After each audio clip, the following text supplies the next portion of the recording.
Remakers Mark, episode 59, The Book of Eli.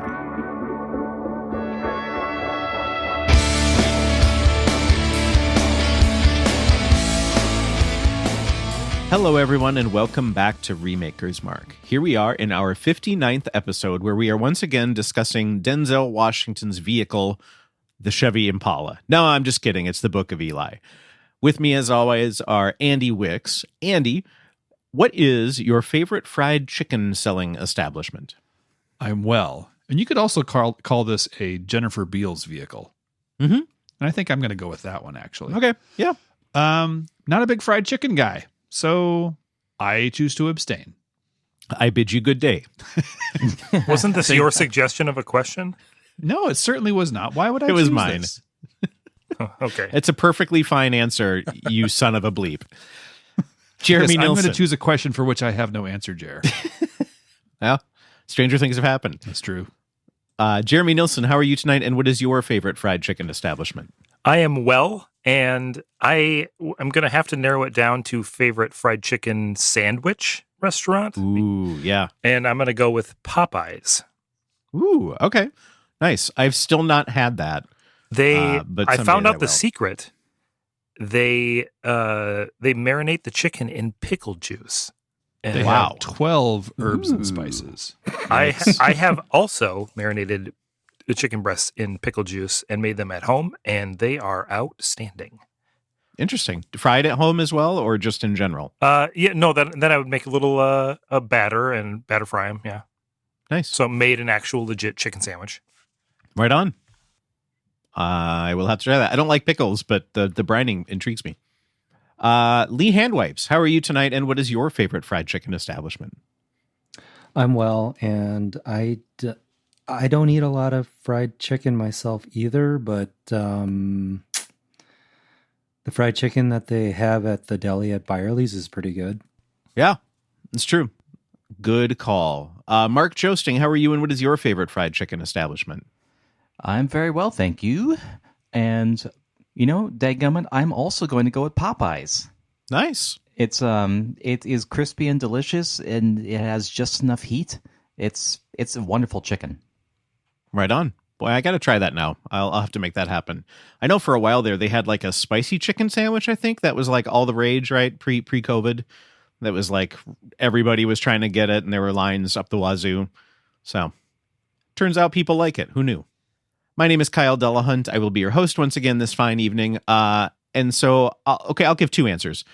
Favorite fried chicken food would be they have a fried chicken sandwich at World Street Kitchen that is phenomenal. My favorite kind of like just general fried chicken establishment is Revival. They've got one in Minneapolis and one in St. Paul, and it is so good. And they're at the place right next to Jer's house, which is great. Don't be creepy. Very good. Jer, this was your pick. The Book of Eli, I should say, was your pick. So you get the Remakers Mark recommendation. Hit us up. Absolutely. So as the keeper of the archives, I have logged all of our past recommends, which seems to skew largely towards podcasts, with the occasional movie, TV show, another thing. We have gone a little bit out into center field with Andy recommending a building at one point. It was an institution, Jeremy. That's true. An institution. Mark recommended a lecture series, if I remember. I'm not surprised. Which I think we're also, like, you could get on podcast form, really. Sure. Right? So I want to go a little bit out there, and I want to recommend to you all Brussels sprouts. Hey, Interesting. This isn't I already like those. Well, I'm glad that I'm rubbing off on you guys. This isn't like oh shoot, I forgot to think of something and punt. I thought of this a week ago and I wrote it down so I wouldn't forget. I have just been loving Brussels sprouts lately, and I feel like they got a really bad rap with this whole like kids hate Brussels sprouts, and so if you don't do your homework, you have to eat Brussels sprouts. Like they have sort of been villainized in kid culture. But they're really, really good, and how do you prefer to have them served? So my favorite recipe that I've found thus far is a Brussels sprout potato salad. Oh, and you saute the Brussels sprouts, and there's a mustard vinaigrette that you pour over them and the potatoes. Tell me It more. is so good. I actually roast mine. I agree with you, Jer, on several factors. That a lot of really, really good vegetables gained an unfair punitive connotation when we were kids. And second, my mother, I love her dearly, and I think she's a great mother, but she really did not know how to serve a lot of vegetables when I was a kid. And she just seemed to like steam them to the point of them being Mush. mush. Yeah. And nothing as good as mush. No. But when I finally had Except for perhaps mushed potatoes. well, okay. Fair. Maybe Being the applesauce. exception, every good Applesauce. rule has a good exception. But yeah, the first time I had, I think like sauteed Brussels sprouts or like grilled asparagus, Yeah. like, oh my God. And seeing Brussels sprouts at the farmer's market, how they come on that giant stalk, Right. super cool. Yeah. Yeah. It's an amazing food. And I actually was blessed, well, maybe blessed or cursed, either one. I never had them growing up. I just knew of them as this sort of like kind of food that I should avoid as a kid. But my mom never made them. We never had them. We had asparagus a ton because we grew it in the yard. But Brussels sprouts were sort of an invisible thing to us. And so it wasn't until I was an adult and I was like, that's what these are? These are amazing. And so they're one of my favorite vegetables now. So Brussels sprouts. Amazing. I think it's fantastic. Jared, that is a great recommendation. I think that's And- fantastic. It's both specific and broad, and I like that about it. Well done. Nice work.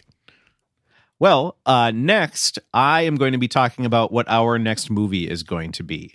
And I am so excited about this. One of the people, so I started by focusing on filmmakers because, unfortunately, the list of African-American or Black or people of color filmmakers is not great, right? It's not a huge list. It's not never ending. So you can really, do a search for greatest Black filmmakers and, it's a top 25 list. It's not a top 100. I mean, it's unfortunate that is the case, but that is the case.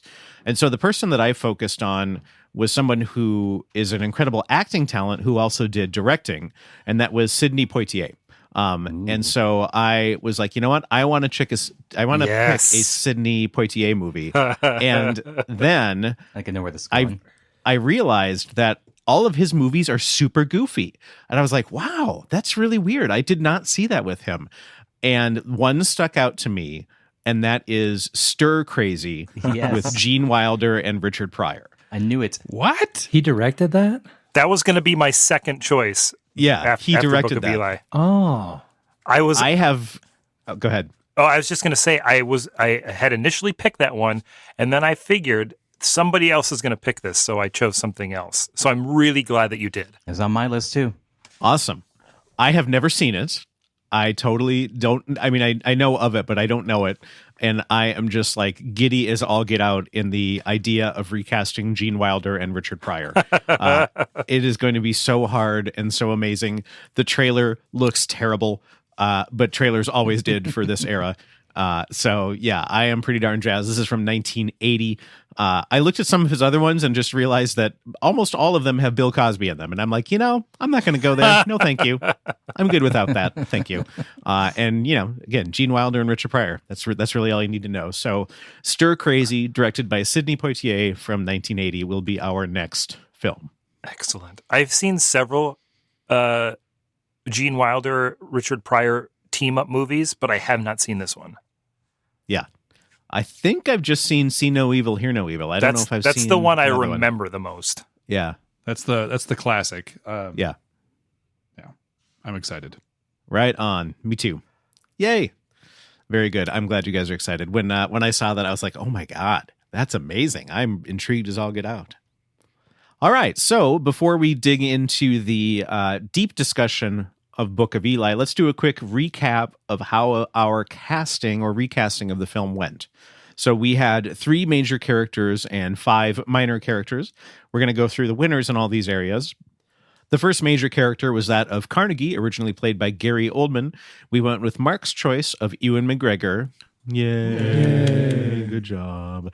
Then in the role of Solara, originally played by Mila Kunis, we went with Andy's choice of Millie Bobby Brown. Very good. Well done. Yay. And finally, the major role of Eli, originally played by the one, the only Denzel Washington. We went with Mark's choice of Idris Elba. Doesn't fall far from the Denzel Washington tree, and I like it. I actually thought about John Boyega because he looks like a young Denzel Washington. That's really good. That's really good. I like that. Also, to follow up on our discussion on Ewan McGregor, I have, since we recorded that episode, I watched Birds of Prey as him as a villain. I'm into it. Yeah, it's a lot. Mm-hmm. It's big. It's a big performance. It's something. For sure. It's something. Yes. Right on. And then finally, the minor characters, the roles of George and Martha, originally played by Michael Gambon and Francis de la Tour. We went with Andy's choices of Kurt Russell and Goldie Hawn. Yay. A dynamic duo, if ever there was one. Yay. Excellent. Well, now let us dig into Book of Eli a bit more. So we've recast the film. Now let's talk about the film as a whole. What we liked about it, the story, the setting, things that we would maybe change, things we would do differently, etc. The first of those is kind of digging into the apocalypse nature of it, or the apocalypse-nessosity, if you will. That is very hard to say, and I'm okay with that. Jer, you started that discussion when we talked about this previously. Do you mind starting that off here, and we can all chime in as well? Absolutely.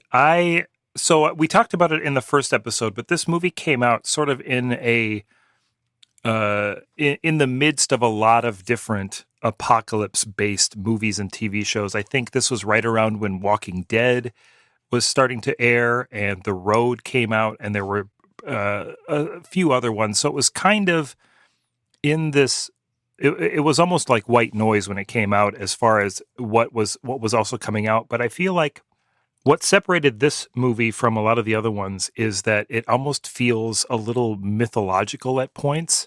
And I think that to its benefit and to its detriment, it waffles between a very real feeling post-apocalyptic environment where, you know, these small towns are cropping up and people are using catgut for chapstick and whatever else, and books are valuable commodities and water is a valuable commodity. Like those all make sense to me as far as what would happen.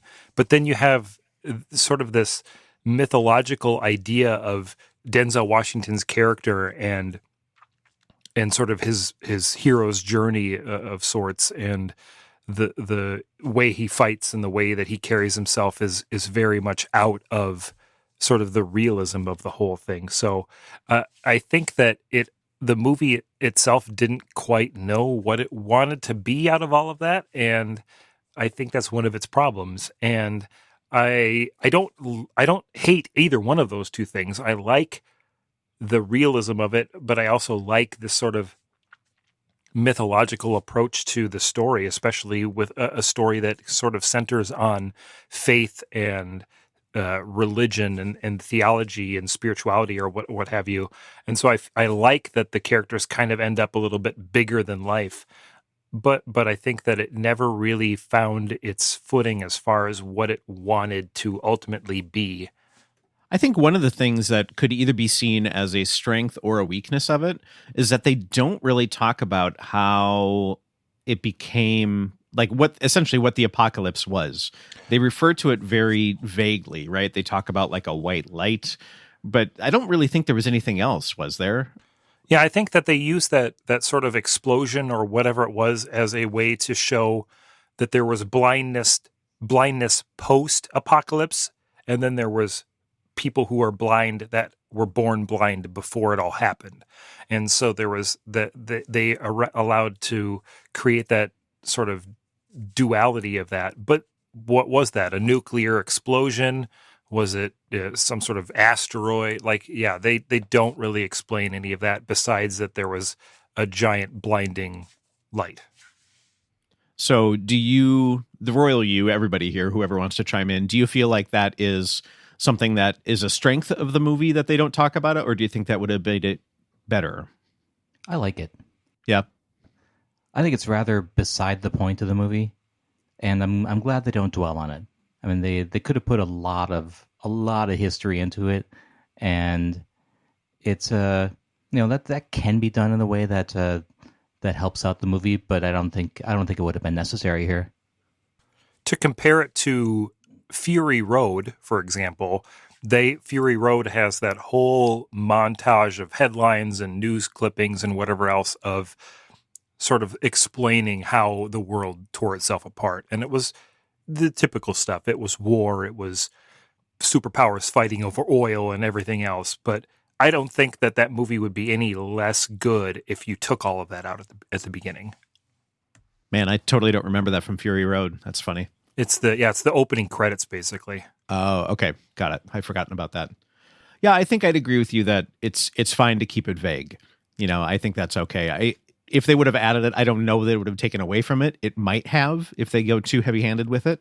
It's interesting, Jer, that you talk about kind of the blindness that results from that, in that I think that can have a sort of a biblical or a theological vibe to it as well.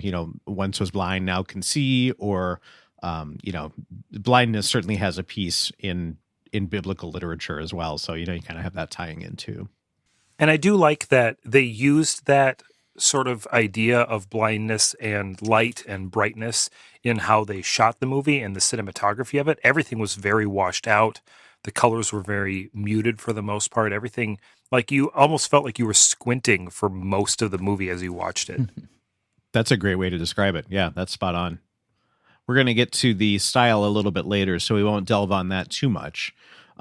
The other piece of this, in addition to kind of the apocalyptic nature of it, is the fact that it is, essentially in its own right, not explicitly, kind of a Christian movie, if you will. Now, that can be seen in many, many different ways, just like you can say about Christian music, which is, of course, all awful. No, I'm just kidding. There's really good Christian music out there. But, I think if you were to say that, I don't think anybody would be like, aside from Rod and Todd Flanders, like, yay, Christian movie. It's not a compelling genre, shall we say. But that said, I thought it was very interesting the way that they sort of took that and, made a modern contemporary film with that.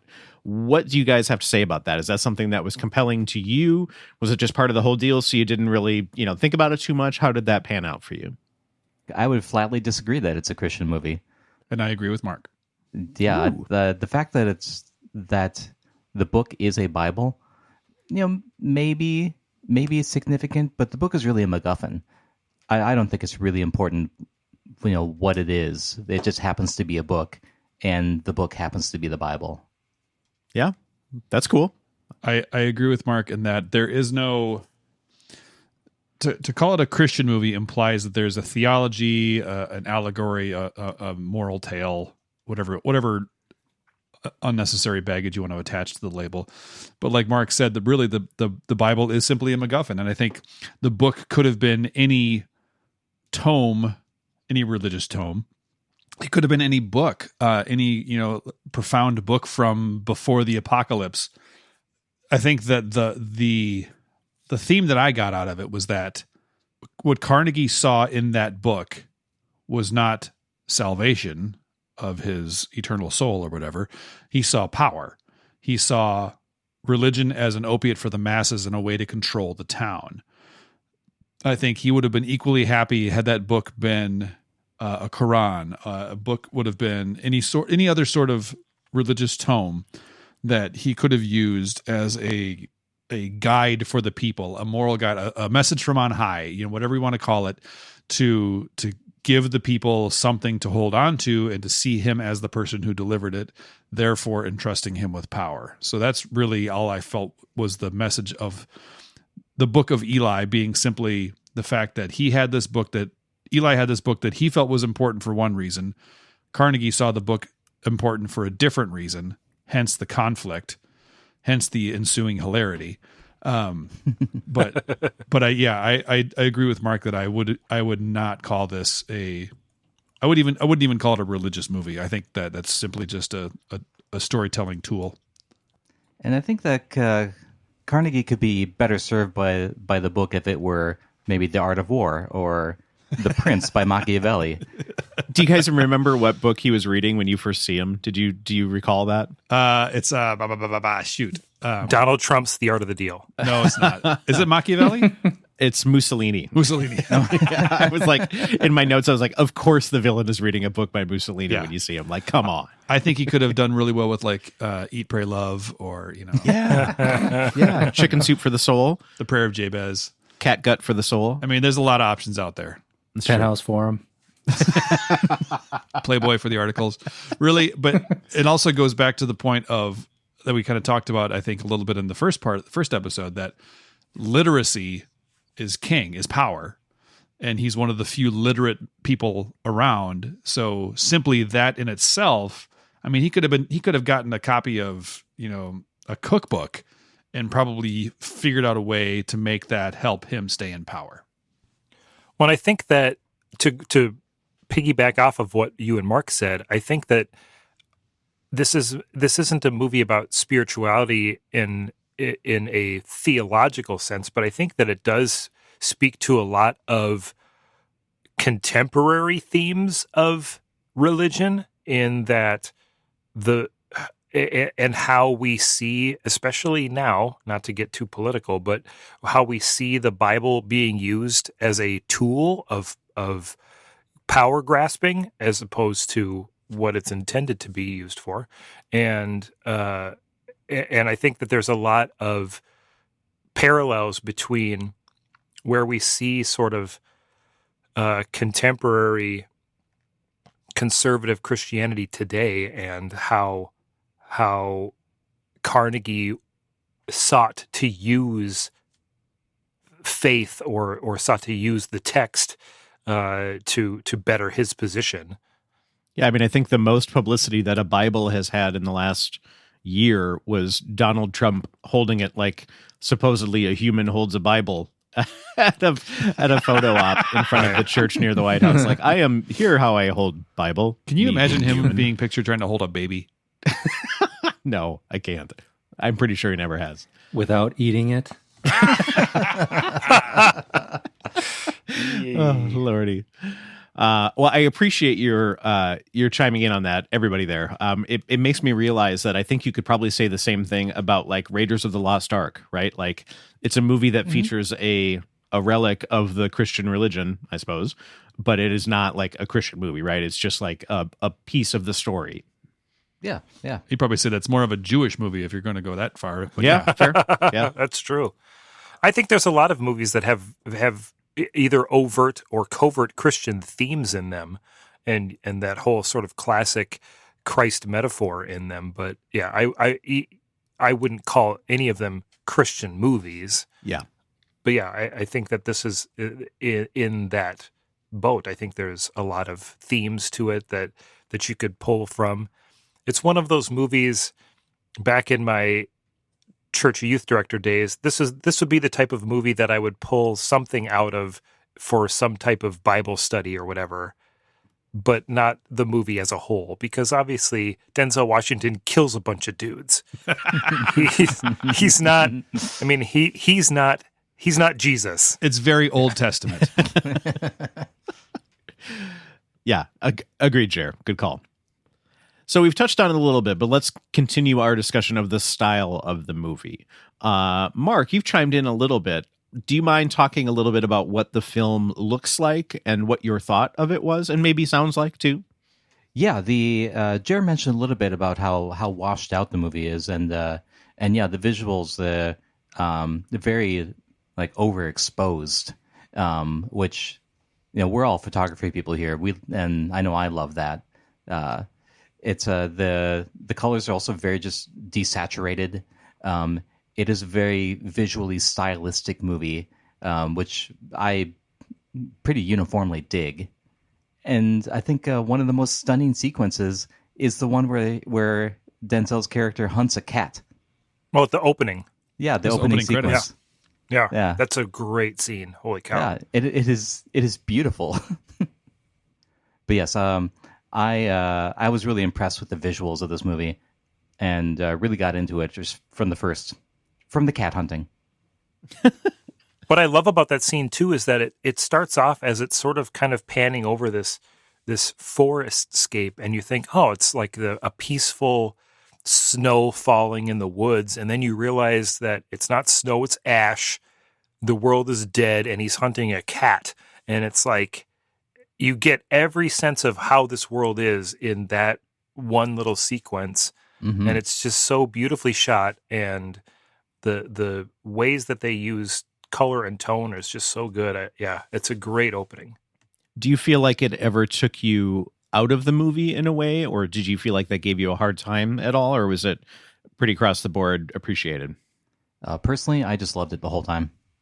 I liked how they used both light and shadow with a couple different scenes where, like, Denzel went under that bridge and they had that little fight scene. I thought that was a really cool way.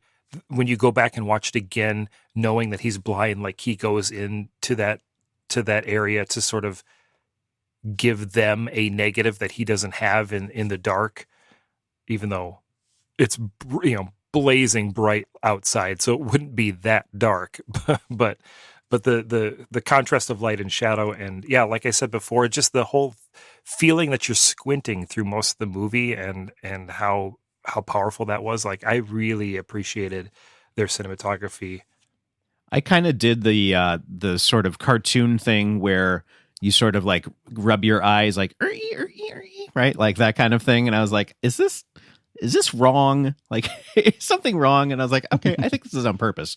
But at first I was definitely like, boy, did I really do a bad job of copying this movie over? Like, or when I ripped it to video, I don't know. But yeah, it ultimately I believed it. I came to like it. But first a little bit, I was like, hey, what's going on here? Kyle, if your eyes make that noise when you rub them, you might want to get some drops. Oh, I forgot to take my glasses off. That's why they went eerie. Yeah, I was just rubbing my glasses, which is not terribly helpful. In fact, it makes it worse. Beyond the visuals, I also really, really loved the soundtrack of this movie. There was some good songs from his iPod, but then also just that sort of quiet, sort of haunting strings that kind of pervade through that. I really appreciated that, and I could see in a remake of this movie, I would love to have Trent Reznor or somebody along those lines do something with that, because it was really, really good, and I like it a lot. Hey, Jared, do you know who did the soundtrack? Oh, no. Was it Trent Reznor? No, but it was Atticus Ross, who is Trent Reznor's left-hand man now on Nine Inch Nails and soundtracks. It's Trent Reznor 1.5. Yeah. Well, the interesting thing is now I'm realizing how much of that is Atticus versus Trent. You know what I mean? Oh, like yeah. I mean, I've listened to like every Nine Inch Nails thing 100 times, right? But it's when you're dealing in a completely different world, as far as like film composing goes, I didn't know what Trent was doing in that. And I'm sure it's still a lot. I think they have very similar aesthetics in a lot of ways, but this was so much of that style that it made really good sense to me that was how it was, and that it was Atticus Ross that did that. So I take it back. Don't change a thing. Just hire him again for the remake. Well, Trent could bring his own influence in there. That's good. Yeah. I thought the sound design was really cool, and it informs. Or sorry, let me rephrase that. You finding out what you do about Denzel's character informs that sound design, because it's a pretty extreme surround sound experience. They really use the surround sound channels a lot, to the point where it would kind of be like, if this was your first movie mix, they'd be like, okay, buddy, now take what you did and then shrink it in a little bit, right? Like it's a lot, but at the same time, later on, you're like, oh, like that so much informs how he, takes in the world. Like it makes perfect sense in that regard. And I thought it was really cool. I mentioned this in the first episode, but I really think this movie benefits from a second viewing after you have seen the entirety of it. Yeah. I haven't had a chance to yet, but I agree. I will do my darndest to do that. So as we usually do, and while we have talked about recasting the film, let's talk about, the original cast. First and foremost, certainly, is that of Eli. Mark, you talk about Eli being a very interesting character. Can you delve into that a little bit more? Sure. My first impression of Eli when I started to form one was basically that I was watching a samurai movie. That he really reminds me of the old Japanese Ronin characters. Like he's an obvious badass, and he's stoic and unapproachable. But turns out he's got a heart of gold. I tend to like that character, and I like Eli too. Maybe it's because I watch a lot of Japanese media. But yeah, I was really intrigued by him, and it kind of fit into this mold for me that I really appreciate, that I'm really familiar with, and then I think I liked it a lot.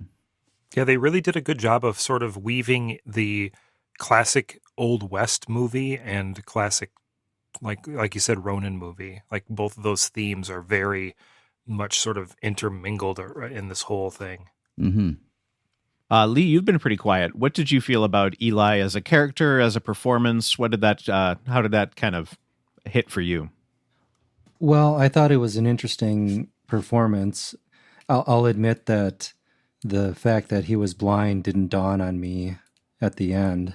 That was something that I discovered when we had our first discussion, but that makes me want to go back and rewatch it. I think maybe there were some scenes where it just didn't, I just didn't catch it, I guess.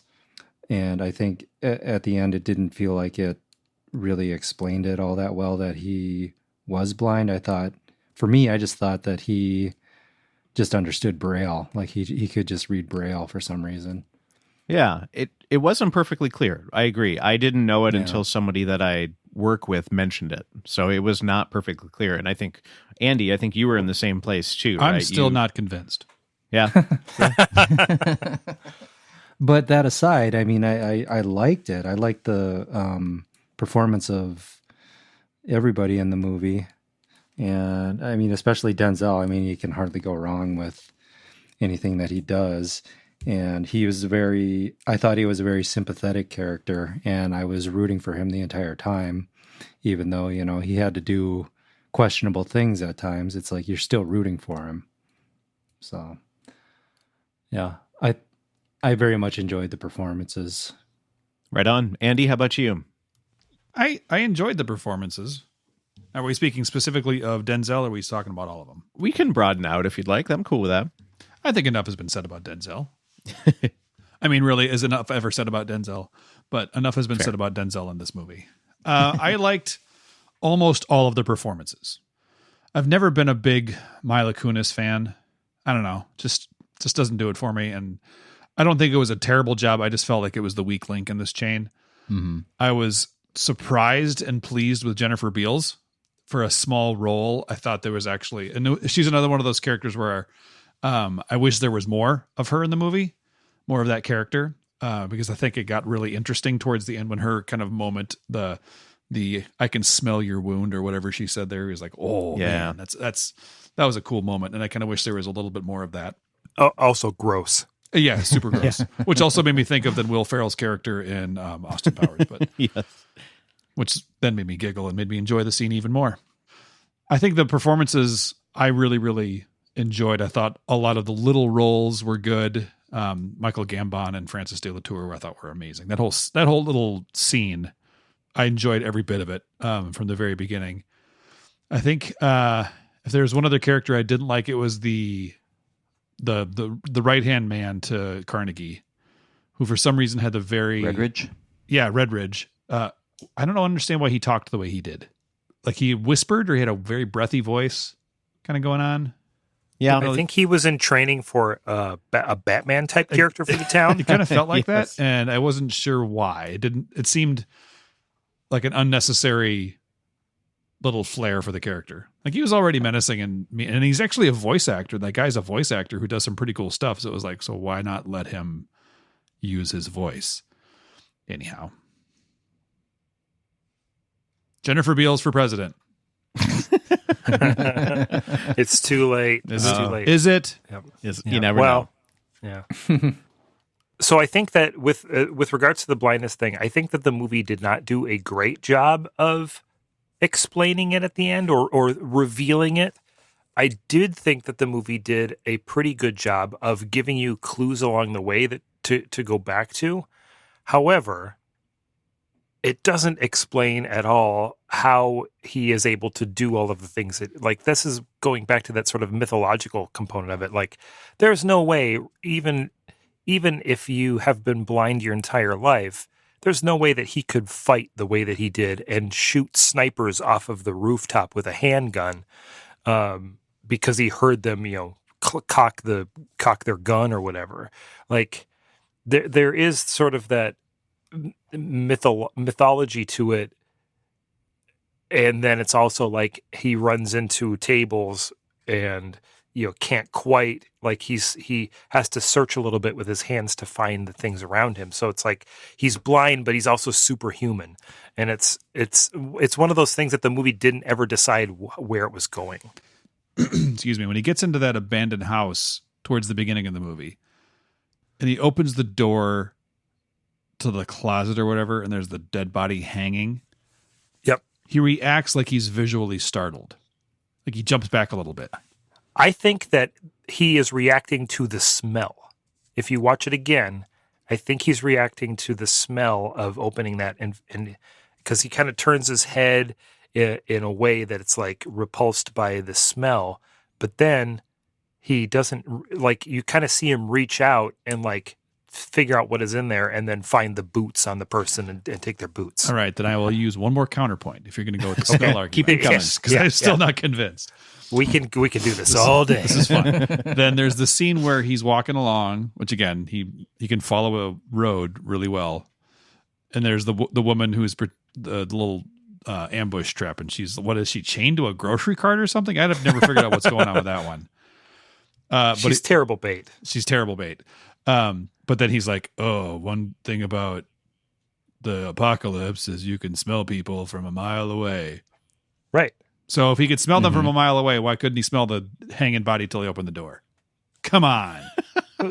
Doors have a very... Talk about plot holes. Impenetrable. 0 stars. Like I said, it doesn't do a great job of explaining. And in our remake, we would clarify this very obviously. He needs a seeing eye dog or something. Actually, that would be kind of a cool addition, a seeing eye dog that could like fight in the fights too. Yeah. I was thinking that it would have been really interesting to actually cast a blind person in this role, but then I feel like the reveal would not have been there because it would have been more obvious. I don't know, my pick might have been really good. Your pick is great. Yeah. So my proposal is a Harry Potter based explanation of things, which is I'm listening. In Magic? think kinda in Harry Potter 3 when Ron thinks he's been given the juice, the potion that Harry had that basically like makes you get away with anything, but he didn't actually have it. Harry Potter and the Goblet of the Phoenix? Goblet of Fire. You just did a mashup, buddy. That's okay. The Sorcerer's Hallows? Chamber of Magic. The Deathly Sorcerer. I think you're right. I think it is Goblet of Fire. Harry Potter hits puberty? It's that one. Oh, are you there, God? It's me, Harry Potter. Harry Potter and the Unchained Melody. Encyclopedia Potter. These are the mashups we didn't know we needed. Seriously, it's so good. Anyways, so he goes out onto the Quidditch field? Pitch. It's a pitch. Thank Kyle. you. Yes, sorry. Had my Britishisms confused. And just kills it, right? Because he thinks he can get away with anything. The book is the placebo. The book is that potion. Like, he is so blinded by his faith and the mission that he has received that essentially he can do anything. Like, that is his potion. So, boom. He essentially thinks he's divinely protected and has no reason to fear. Yeah. Or maybe he is divinely protected, and that's something that the movie kind of leaves ambiguous too. Like, was God allowing him to get this book to a marooned ship to be preserved, or was that his belief in that was what powered him through all of that? I'm Like, inclined that's to, yeah, I'm inclined to go with that, Jer. That he actually is superhuman. I mean, I think there are a few explanations for how he can get shot in the stomach and then, walk for miles and miles.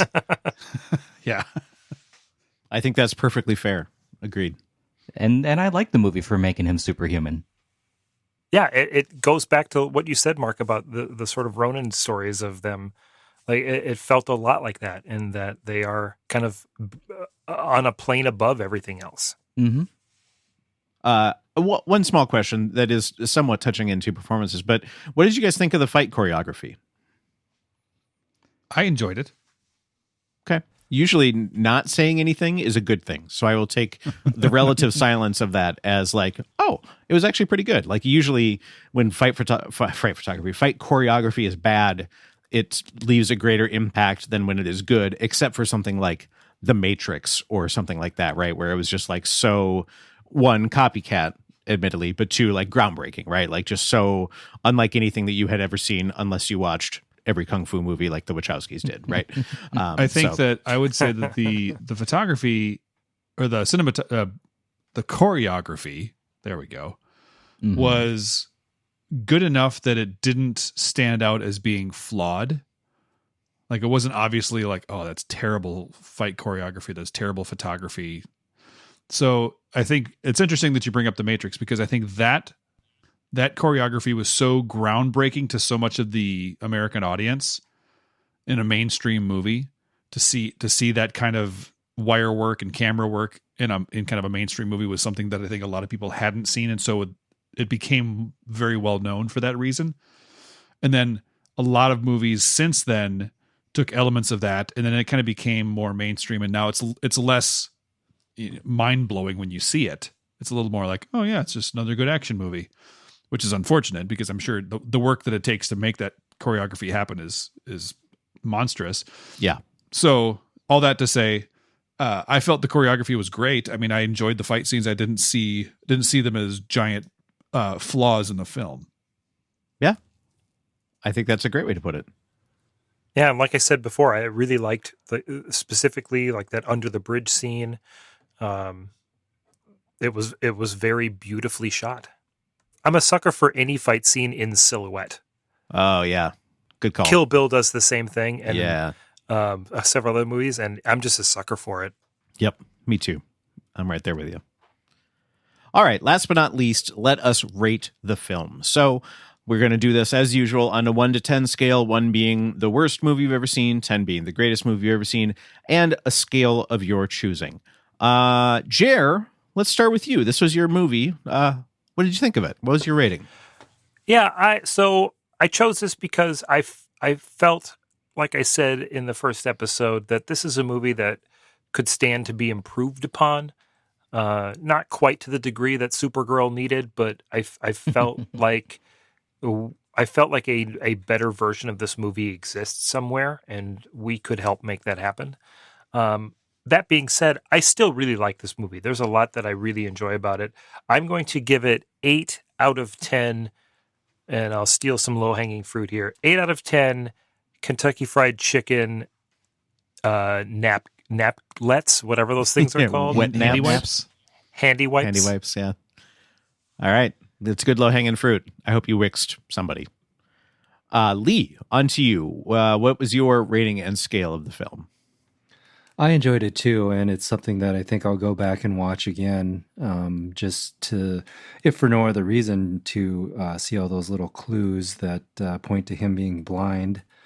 But I will give it 7.5 severed hands. Because there's about that many in the movie, I would say. I think that's actually a fair shake. Nice. Yeah, this is Star Wars level of loss of limbs. Yeah. It's a little bloodier, but yeah, agreed. Mark, on to you. What would be your rating and scale? I quite enjoyed this film. And I think I'm going to give it 8.5 vials of cat oil. Gross. You could get a good rate on that. Dang it, Mark, you stole mine. Ah! You were going to go last for a reason, Mr. Wicks. Let's see if I can triple Wicks you here. It's only fair. I know. I will go next. This movie I enjoyed when I first watched it, and the more that I talked about it with people, the more passionate those people got me into it more. Like everybody I talked to was like, hey, I really, really liked that movie. And I was kind of surprised, not in a way that it was bad, but it was just like they liked it more than just like passive enjoyment would have. Like, it was fine. And so because of that, I liked it more, and talking about it more made me like it more. You know, it's one of those things where like the more you dig into it, the more you ask about it, you like it more, which is not always the case. So for me, I would give it probably 7.5 hand cramps. Because boy, Malcolm McDowell at the end, seems to be writing for about 6 weeks straight. that's just got to be tiring. There's got to be some. Maybe they've got like a masseuse on staff or something. Talk about carpal tunnel syndrome. Seriously, yeah, that is rough. That is a lot of work. Andy, close us off here. Okay, I also enjoyed this movie. I agree. I think it could be made better, but it was better than I expected it going into it. I will give this one 7.9 gangrenous wounds. Ugh. You can smell them. That you can smell. You can smell those almonds. Yep. Ugh. Excellent and disgusting. I like it. All right, cool. Well, thanks for chatting about that with us, gentlemen. That was a lot of fun, and I hope you all enjoyed it as well. If you haven't seen the movie, please definitely do so. It is quite good, as you can tell by our ratings. So, to close it out, Remakers Mark is a proud member of the Math is Hard network. To find out more information about this podcast or any other podcast on the network, check us out at mathishard.net. There you will find show notes with links to all of the people, movies, and links discussed in this episode. This information is also attached to the show file in the podcast client of your choice. You can find us anywhere you listen to podcasts, including Google Play and Apple Podcasts, where you can rate and review Remakers Mark, which would mean the world to us. You can find us on Spotify as well, and now on YouTube, so check us out there too. We're on Facebook at Remakers Mark, Twitter at Remakers Mark, and Instagram at Remakers Mark Podcast. So please join in the discussion there as well. So, gents, in the meantime, please do not wring out your cats to get their oil. Really, all you have to do is just like put some tuna under a box and just let them sit, and it'll just take care of itself. So just keep that in mind. And until the next time where that happens to you, may the force be with you. And also with you.